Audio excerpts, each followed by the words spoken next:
Hello friends, welcome to my channel.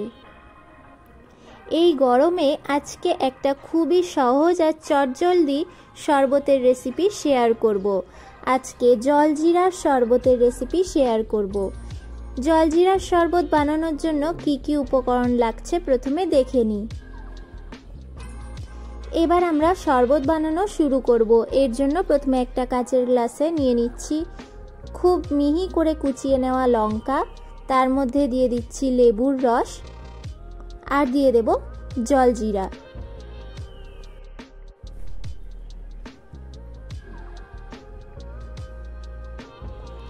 তারপরে এর মধ্যে দিয়ে দেব ঠান্ডা জল আর দিয়ে দেব বরফ। এরকম আরও রেসিপি পাওয়ার জন্য আমার চ্যানেলটাকে সাবস্ক্রাইব করুন আর পাশে থাকা বেল বাটনটা প্রেস করে দিন যাতে সবার প্রথমে নোটিফিকেশান আপনার কাছে পৌঁছে যায়। তারপরে আরও একটু জল দিয়ে গ্লাসটা ভরে দেব। এখন এটাকে মিশিয়ে ঠান্ডা ঠান্ডা সার্ভ করে দিন জলজিরার শরবত। পাশ থেকে একটা লেবু দিয়ে দিলাম, দেখতে ভালো লাগবে। তৈরি হয়ে গেল আমাদের আজকের রেসিপি জলজিরার শরবত।